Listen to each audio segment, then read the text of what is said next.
మీకు ఫ్లూట్ వాయించాలని ఎందుకు అనిపించలేదు? క్యాజువల్గా అసలు ఒక ఆర్టిస్ట్ అవుతామని కానీ కచేరీలు చేస్తామని కానీ ఇది ఎవరైనా వింటారని కానీ లేదు. నాకు నేను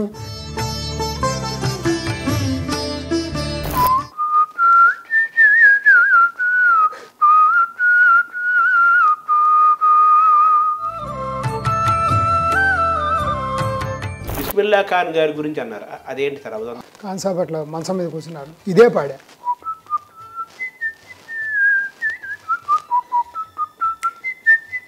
ఖాన్ సాబ్ ఇలాగే తాళం ఇస్తున్నారు, అల్లా అచ్చాకరేగా. ఇంత ప్రయాణం తర్వాత కూడా మీరు తెలిసి కూడా వాళ్ళు ఇంకా లోపలికి చేయట్లేదని, వాళ్ళు ఇంకా దాన్ని స్వీకరించట్లేదని నేను అనుకోవటం ఏంటంటే వాళ్ళ తప్పు కాదు అది.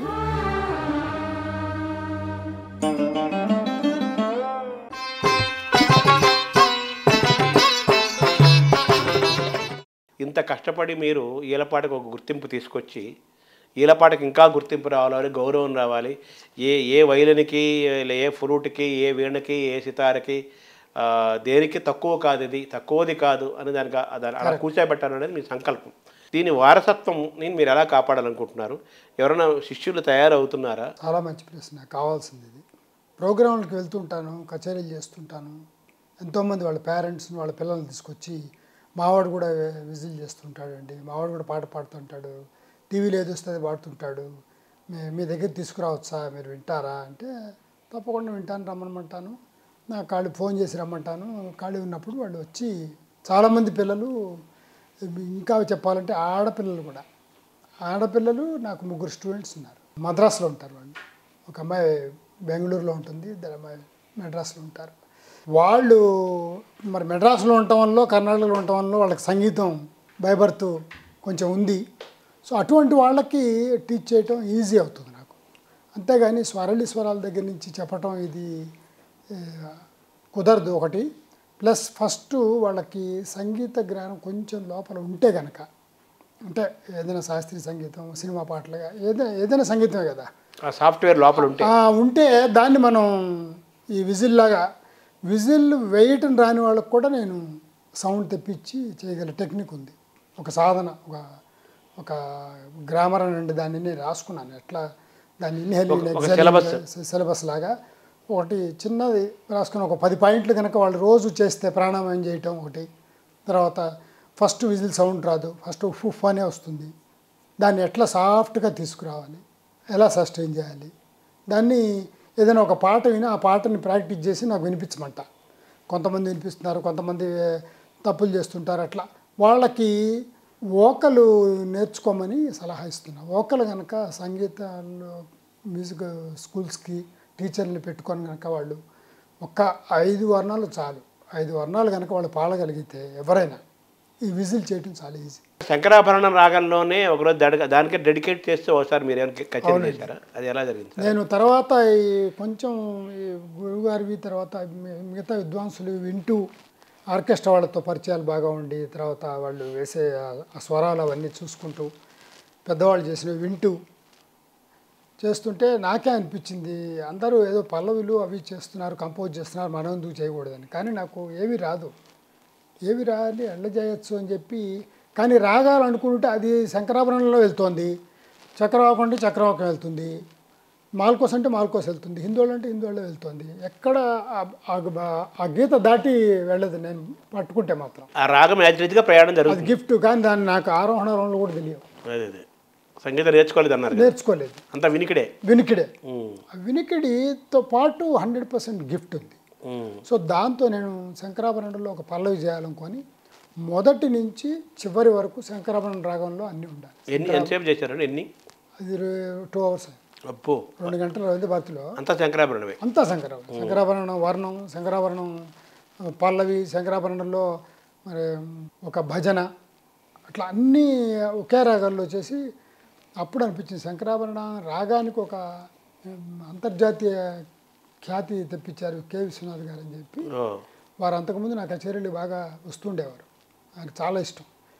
వారి దంపతులు ఇద్దరిని పిలిచి సన్మానం చేశారు, డెడికేటెడ్ టు కె విశ్వనాథ్ అన్నట్టుగా చేస్తే వారు మాట్లాడి చాలా అద్భుతంగా ఉంది ఇతను చేసిందని చెప్పి చాలా ప్రైజ్ చేసి వారి ఇంటికి పిలిచి నన్ను పాడించుకోవడం అట్లా చేసేవారు. అంటే మొత్తం ఎందుకు విశ్వనాథ్ గారికి కృతజ్ఞతగా అంకితం చేయాలని శంకరాభరణం ఎంచుకున్నారు. అంటే అప్పట్లోనే ఆ పిక్చర్ వచ్చి బాగా ప్రజాదరణ పొంది అందరికీ ఫైన్ ఆర్ట్స్ మీద ఇంట్రెస్ట్ వస్తుంది. అవును, మీకు అందరికీ తెలుసు. అవును. మ్యూజిక్ కాలేజీలో కూడా సీట్లు ఎక్కువైపోయినాయని చెప్పి క్లోజ్ చేసేసాం, ఇంకా సీట్స్ లేవు, అంత డిమాండ్. అంత ఒక ట్రెండ్ సెట్టర్ లాగా ఆయన సినిమా శంకరాభరణం శాస్త్రీయ సంగీతాన్ని మళ్ళీ బయటికి తీసుకొచ్చారు, డ్యాన్స్ని మ్యూజిక్ని ఒకేసారి. అవును, ఆ రోజు 2 గంటలు కచేరీ లేదని ఒకటనండి. ప్రతి పాటలో కూడా ఏం చేశారంటే టెక్నిక్గా వారి శంకరాభరణం సినిమాలో అది ఒక లైన్ అనేసి ముగించేవాడిని పాట కూడా.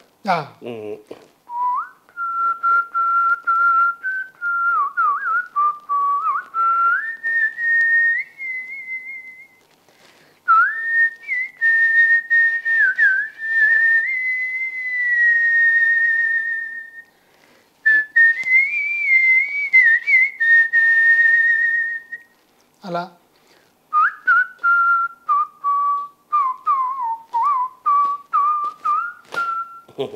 అది పాలది.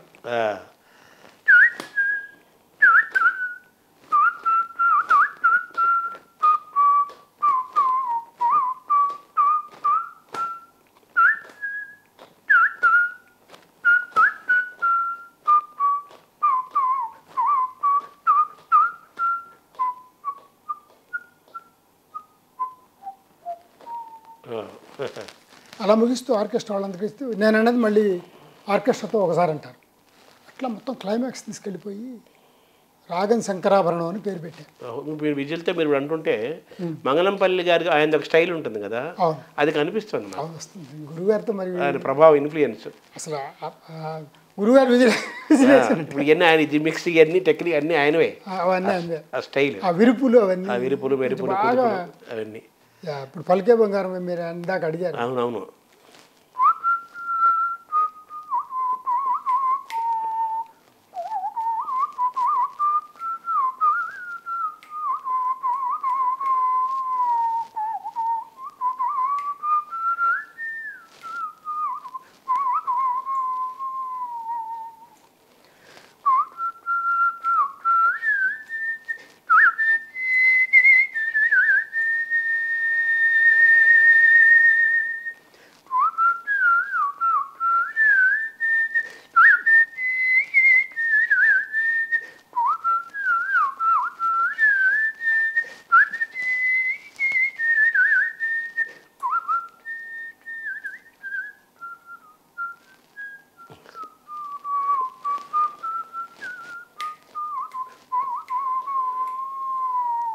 తర్వాత మీకు చిరంజీవి క్లాస్మేటా ఏంటి సార్ చిరంజీవి అనుబంధం? చిరంజీవి గారు బాపట్ల మాది చెప్పా కదా, వారి నాన్నగారు పోలీస్ డిపార్ట్మెంట్లో వర్క్ చేస్తున్నారు. ట్రాన్స్ఫర్ల మీద బాపట్ల రావడం జరిగింది. అప్పుడు 6th క్లాస్లో ఫస్ట్ ఫామ్లో మున్సిపల్ హై స్కూల్లో బాపట్ల చదువుకున్నాడు అతను. మేము ఒకే క్లాసులో ఒకే బెంచ్ మేట్స్. అవునా? మాకు కామన్ ఫ్రెండ్ ఇంకో అతను ఉన్నాడు, ఆలూరి కాళీ అంటే అతను గుర్తుపడతాడు. ఒకసారి గోల్కొండ ఫెస్టివల్ జరుగుతున్నప్పుడు హైదరాబాద్లో అప్పుడు ఆయన tourism minister, central tourism minister. అప్పుడు నరసింహం గారు గవర్నర్. నా ప్రోగ్రాం పెట్టారు కృష్ణరావు గారు. ప్రోగ్రాం అయిన తర్వాత ఆయనకి ఇష్టమైన పాట కీర్తన పాడా. ఏంటి సార్ అది?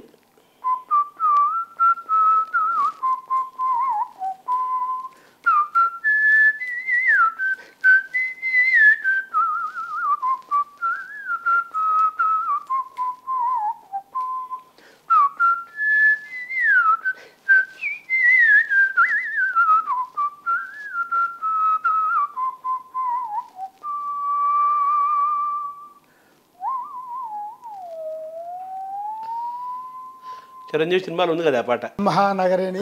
మహానగరిలో అదంటూ వాళ్ళ వైఫ్కి ఇంట్రడ్యూస్ చేస్తూ నన్ను పరిచయం చేస్తున్నాడు. తర్వాత గవర్నర్ గారు సన్మానం చేస్తుంటే గవర్నర్ గారికి చెప్పా మీ ఇద్దరం క్లాస్మేట్స్ అని. అప్పుడు చిరంజీవి ఆశ్చర్యం చూసి ఎక్కడ అప్పుడు బాపట్ల నేపథ్యం అంతా చెప్తే అవునా ఆలూరి పేరు గుర్తు చేయగానే చాలా వాడు ఎక్కడున్నాడు ఇప్పుడు ఏం చేస్తాడు అంటే బాగా క్లోజ్గా ఉండేవాడు, ఎగ్జాక్ట్ అయిపోయాడు. తర్వాత మీరు మంగళపల్లి బాలమురళీకృష్ణ గారు మొట్టమొదటి మీతో ఆల్బమ్ రికార్డ్ చేయించారు ఆయన. ఆ శ్రీకారం తర్వాత మళ్ళీ తర్వాత ఆల్బమ్లో ఏమైనా చేశారా మీరు? ఈ ప్రక్రియకి బాగా పేరు రావాలని చెప్పి క్యాసెట్స్ తర్వాత వెళ్ళిపోయి తర్వాత సీడీ యుగం వచ్చింది. ఆ సీడీల్లో ఫస్ట్ అన్నమాచార్య కీర్తనలు 7 హిల్స్ విజిల్స్ అని హెడ్డింగ్ పెట్టి టైటిల్ పెట్టి నేదురు కృష్ణమూర్తి గారు, బాలమురళీ కృష్ణ గారు, రజనీకాంతరావు గారు వీళ్ళందరూ కంపోజ్ చేసిన అన్నమాచార్య కీర్తనలు పాపులర్ అయినవి చాలా దాంట్లో పాడాను. రావగుప్తి రాగంలో నేదునూరు గారు పురుషోత్తముడు నీవు పురుషాధముడు నేను ఆయన కంపోజ్ చేశారు.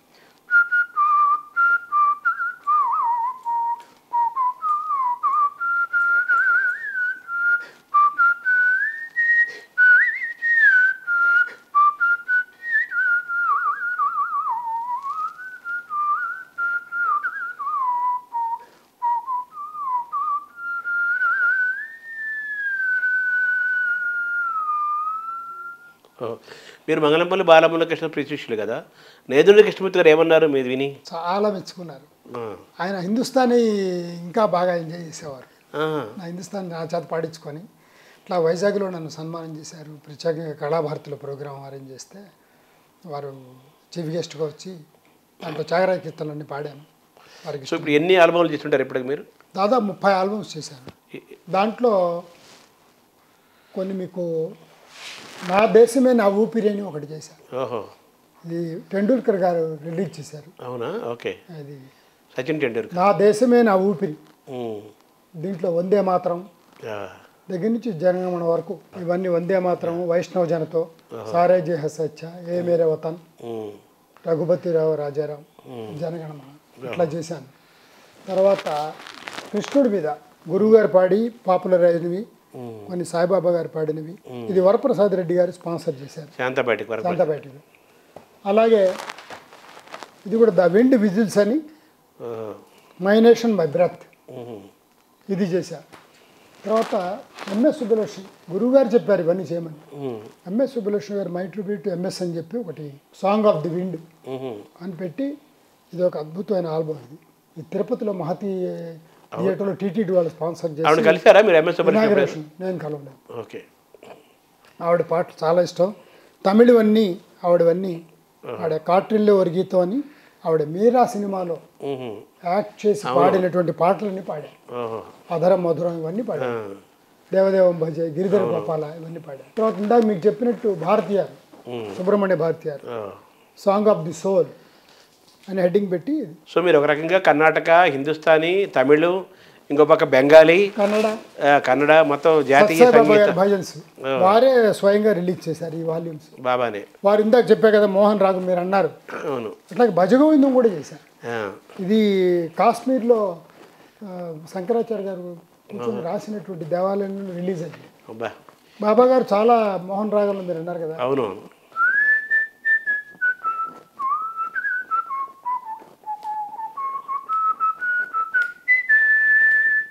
గోవింద కృష్ణ జై, గోపాల కృష్ణ జై, గోపాల బాల బాల రాధా కృష్ణ జై. మీరు ప్రారంభంలో ఈ పి సుశీల వాళ్ళ పాటలు పాడేవాడిని విజయ్ మీద అన్నాను కదా, అది రెడీ ఎలిమెంట్. ఇప్పుడు ఆవిడ మోహన్ అంటే చందాన్ని తెరిచేది గుర్తుకొస్తుంది కదా, అది ఎప్పుడు మీరు? బాగా పాడేవాడిని. ఒకసారి అన్నారు.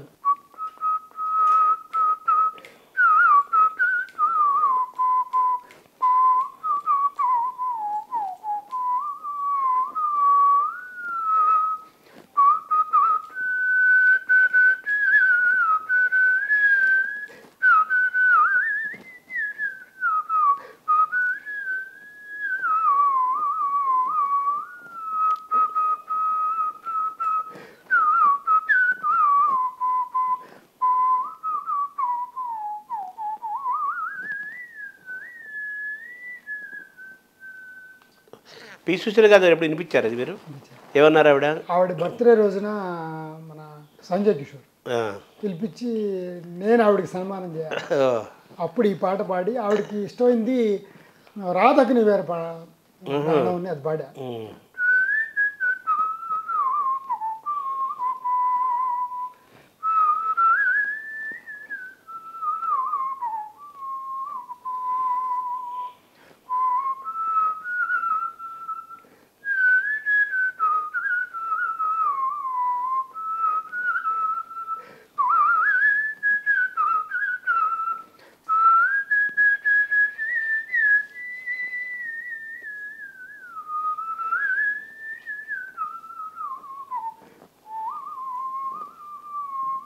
తర్వాత ఇప్పుడు మీరు ఇలాగా విజిల్తో ఒకసారి మామూలుగా గట్టిగా విజిల్ వేయి అంటారు కదా, ఆ విజిల్కే చాలా శ్వాస తీసుకోవాలి, చాలా లంగ్స్ దమ్ము ఉండాలంటారు.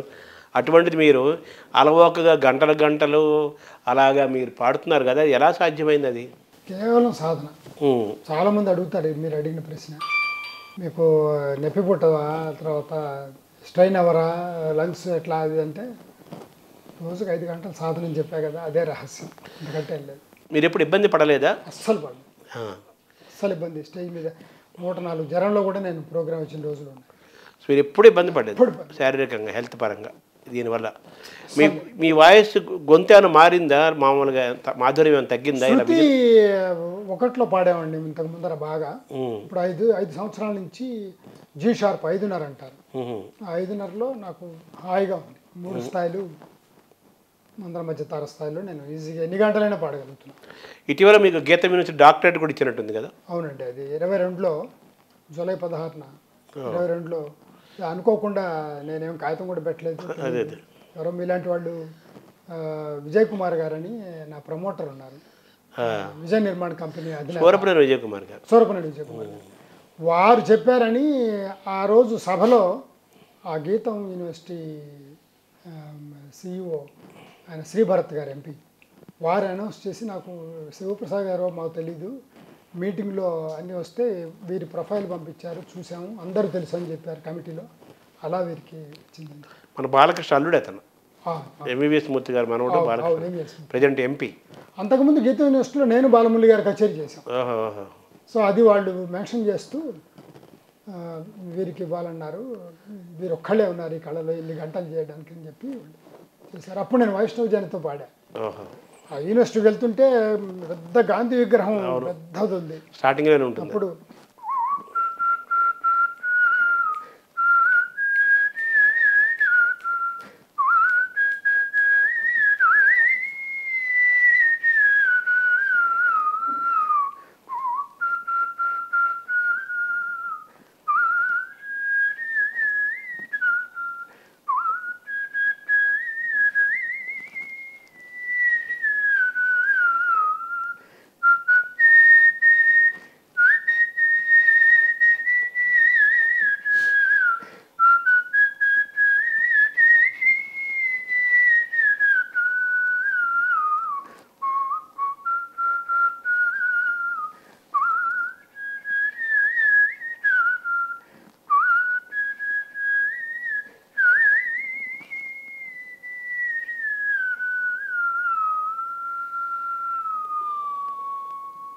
ల్యాండ్ అవ్వటం, సస్టైన్ చేయటం, అంతే కదా.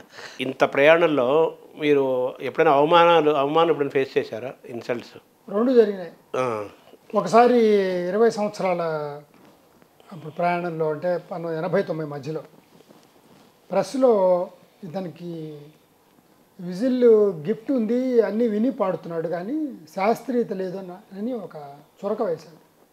అది నన్ను బాగా హర్ట్ చేసింది.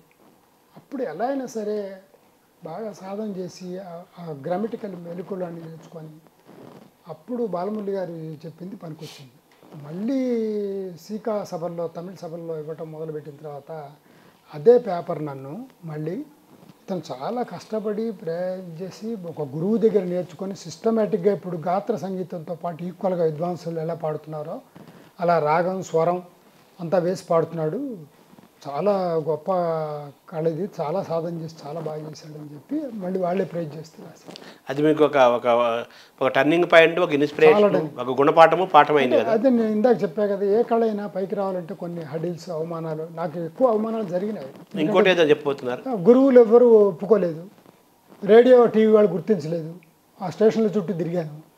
మీరంటే ఆయన పక్కన ఉండి, వీళ్ళు గుర్తించిన వాళ్ళందరూ ఇంటర్నేషనల్ అవుతారా బాబు అన్నాడు.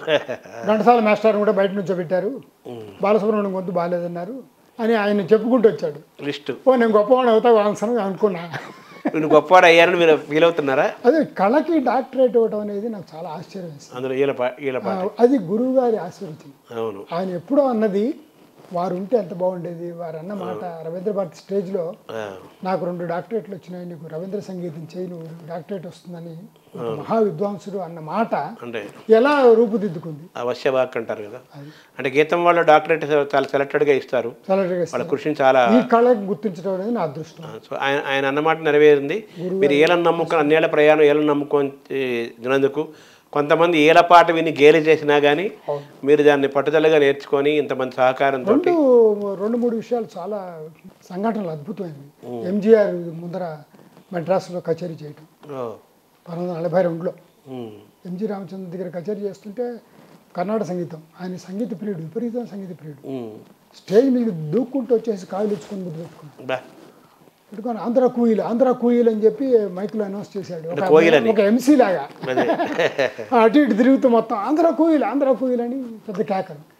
అట్లాగే ప్రభాకరరావు గారు పివినేశ్వర గారితో చెప్పి ఇందిరాగాంధీ ఇంట్లో ప్రోగ్రాం 1942లో ప్రైమ్ మినిస్టర్గా పార్లమెంట్ నుంచి వచ్చింది. అప్పుడే 15 నిమిషాలు టైం ఇచ్చింది. 15 నిమిషాలు టైం ఇస్తే ఆ వెనకాల సెక్రటరీ ఆర్కే ధావన్ స్లిప్ రాసి 14 నిమిషాల్లో అయిపోయి ఇంకో 1 మినిట్లో మనం బయలుదేరాలని సీట్ ఇస్తే అది ఇట్లా తిప్పి ప్లీజ్ కంటిన్యూ అని చెప్పి నాకు పంపించింది. అలా 2 సార్లు పంపించి గంట సేపు వినది. గంట సేపు విని వచ్చేసిన తర్వాత open your mouth I won't believe అంది అని తమాషాగా ఇంత జోక్ చేస్తూ ప్రభాకరరావు గారిని ప్రైజ్ చేస్తూ అమేజింగ్ టాలెంట్ అని చెప్పి అప్పట్లో ఆవిడ మహమ్మద్ యూనస్ అని చెప్పి ఒక చైర్మన్ ఫెస్టివల్ ఎగ్జిబిషన్ దీంట్లో చైర్మన్ ఫెస్టివల్ ఎండి ఆయనకు చెప్పి ఇతని ప్రోగ్రామ్ ఇమ్మీడియట్గా పెట్టండి అని చెప్పి ఆర్డర్ వేసింది. అప్పుడే కలర్ టీవీ మన ఇండియాకి వస్తుంది. అక్కడ ఎండీని పిలిచేసేసి కలర్ టీవీలో 2 hours రికార్డ్ చేసి ఎవ్రీ డే 10 minutes టెలికాస్ట్ చేయమంది. ఇవన్నీ అప్పటికప్పుడు ఇన్స్ట్రక్షన్స్, మర్చిపోలేని అనుబంధం. అట్లాగే సత్యసాయిబాబా గారి దగ్గర ఎంతో ఇగోతో వెళ్ళాను నేను. 2010లో మళ్ళీ కచేరీ చేసి నాకు విజిల్ రాలేదు పాట. నేను చాలా గొప్పవాడిని, ఇదేంటి మొన్ననే పాడా కదా, లాస్ట్ టైం పాడా కదా, ఆఫ్టర్ ఆల్ ఏంటని చెప్పి చాలా మెస్మరైజ్ చేయాలని స్వామిని తీసుకెళ్తే నాకు అలా వచ్చింది. ఆ రోజు నేను సాయిబాబా నమ్మను, అప్పటికి కూడా నాకు లేదు పూర్తిగా. తర్వాత కళ్ళు మూసుకొని గజేంద్ర మోక్ష శ్లోకం చదువుకొని నువ్వు నిజంగా దేవుడు అయితే అందరు దేవుడు అంటున్నారు, నేను నమ్మను, నేను ఇవాళ గెలిస్తేనే నువ్వు దేవుడి కింద లెక్క అని అనుకుంటే ఇమ్మీడియట్గా వచ్చి 90 నిమిషాలు. వారు ఆ వయసు కూడా అప్పుడు 85 సంవత్సరాల దాకా వచ్చేసింది, 89 దాకా వచ్చేసింది. అయినా కూడా 90 నిమిషాలు కూర్చొని వెళ్ళటం లేదు స్వామి. నన్ను మళ్ళీ ఇంకొక గొలుసు సృష్టించి వెటిలైజ్ చేసి వేసి ఆస్వాదించారు. ఇవన్నీ అద్భుతాలన్నమాట. విశ్వాసంగా కుదిరింది మీకు. ఇంకోటి కూడా జరిగింది సంఘటన, అది జీవితంలో మర్చిపోలేను. హిందీ పాటలు పాడడానికి ఊబర్లో వెళ్తున్నా, ఊబర్ బుక్ చేసుకొని హిందీ పాటలు పాడుతున్నా.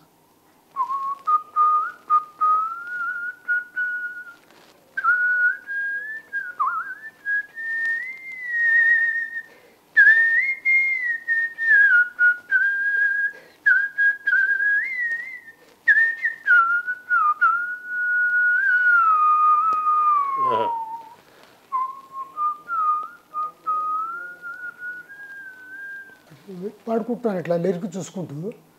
దిగాను, వాడు డబ్బులు ఇద్దామని, వాడు కాళ్ళ నమస్కారం మీరు డబ్బులు వద్దన్నాడు. వాడు ఆ పాట పిచ్చారు అనమాట, చాందనీకా కదా, క్యాగారే సాబా అంటున్నాడు. లేదు ఉంచరా అని చెప్పి గురువుగారు గుర్తొచ్చి వాడు జేబులో డబ్బులు పెట్టి అదొక అట్లా సంగీతానికి. నేను ఎప్పుడు చెప్తూ ఉంటా, సాహిత్యం ఏమో టాబ్లెట్ అయితే సంగీతం ఇన్సులిన్ ఇంజెక్షన్. రెండు ఔషధాలే. అది పుస్తకం చదవాలి. అవును, ఇది మీరు ఎక్కడన్నా కూడా వెళ్ళిపోతుంది కదా, డైరెక్ట్గా వెళ్ళిపోతుంది. తర్వాత మీరు ఆర్థికంగాను అన్ని రకాలుగాను కంఫర్టబుల్ ఉన్నారుగా ఈ విద్యను? మొదటి నుంచి మా నాన్నగారు గొప్ప లీడరు, అట్లా ఆర్థికంగా నాకేం ప్రాబ్లం లేదు. ఈ కళపరంగా కళలో నాకు ఒక స్టేజ్ తర్వాత దీనికి నేను చాలా ఖర్చు పెట్టాను, చాలా డబ్బులు తగలేసాను. అంటే దాని మీద ఇంట్రెస్ట్ ఉండేది, ఎట్లయినా ఎందుకు ఎక్కట్లేదు, ఎందుకు ఆల్బమ్స్ చేయటం. తర్వాత కొత్త వాళ్ళందరూ వచ్చి మేము స్పాన్సర్ చేస్తామని చెప్పటం, తర్వాత ఈ సీడీలు అందుకు కొనుక్కోవటం, ఫారిన్ కంట్రీస్ వెళ్ళినప్పుడు దాని మీద బాగా డబ్బులు ఉండటం. మళ్ళీ దానికే నేను ఈ తమిళనాడు, కేరళ, కర్ణాటక ఇవన్నీ తిరిగి సభల్లో కచేరీలు చేయాలని ఒక కోరిక నాకు. వాళ్ళు విద్వాంసులందరూ ఈ విజిల్ని కూడా గుర్తించాలి, వాళ్ళు ఒప్పించాలి, గుర్తించాలి. సో దాన్ని మీరు ఇది డబ్బులే ఆర్థికంగా మీకు ఏమైనా ఇచ్చిందా ఇది సంపద? చాలా ఇచ్చింది, కానీ దానికే మళ్ళీ అంతా పెట్టాను. అదే ఇప్పుడు నా చివరి ప్రయత్నం ఏంటంటే ఇది ఒక స్పెషల్ డాక్యుమెంటరీగా గవర్నమెంట్ వాళ్ళు తీస్తే బాగుంటుంది. ఇది అపురూపమైన కళ కదా. అవును, ఇది ఒక మీరు చెప్పినట్టు ప్రపంచ పటంలో ఈలపాటకు కూడా ఒక తెలుగువాడిగా నేను చేసినందుకు అది గవర్నమెంటే వచ్చి ఒక స్పెషల్ డాక్యుమెంట్ లాగా రికగ్నైజ్ చేసి అది ఇంటర్నేషనల్ ఫిలిం ఫెస్టివల్కి వెళ్తే కనుక ఖచ్చితంగా మనకి రికగ్నిషన్ వస్తుంది. ఇది కాకుండా మాలో మీరు ప్రభుత్వ ఉద్యోగం చేశారు కదా? అది 2008లో నేను ఇంకా 8-9 ఏళ్ళు సర్వీస్ ఉండగా రిజైన్ చేసేసాను. ప్రోగ్రామ్ ఆఫీసర్గా సాంస్కృతిక శాఖలో చేశాను.